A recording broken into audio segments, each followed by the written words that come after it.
How much did Lojack help your job? Lojack was a game changer.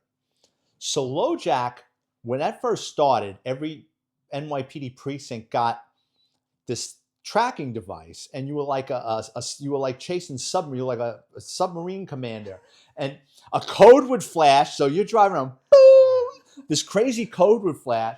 You would run it over the air, or you could run the code in your mobile digital. It would tell you the car was stolen. It would tell you the make, the model, and it was just a circle. And we were getting search warrants. It was a game changer, Lojack. And then, like everything else, the bad guys figured it out. And we were tracking them in trees, right? Like the guys would find them and throw it in a tree, and then we were driving around. I got a funny story about Lojack. Every every area had a Lojack liaison, which was usually a retired NYPD member, right? That would help you track or have like a super secret Lojack thing. So one day this guy calls us up and he goes, Lojack was making crossroads into Russia. So he says, I got a bunch of guys with the Moscow Police Department that want to visit an NYPD precinct and stuff. Yeah, we can accommodate them. So I don't know what to expect, right?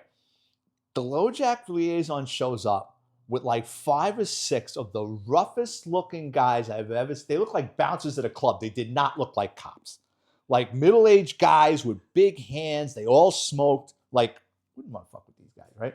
So their translator's probably KGB looking back, right? I mean, I was in my 20s. What did I know? And they were like kids. Like they see NYPD shows. So all these Russian badass Moscow cops, right, are playing with our sirens and shit and taking photos, and we're wearing the stupid furry hats. And so now we get to the question and answer segment of our show.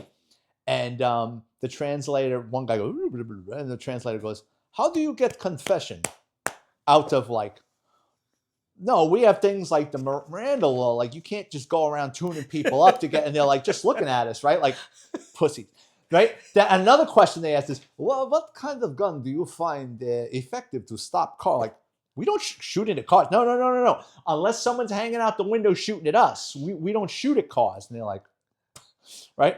So then Boris goes out to the car and he brings out these boxes, and they look like bronze Olympic gold medals. And we each get one.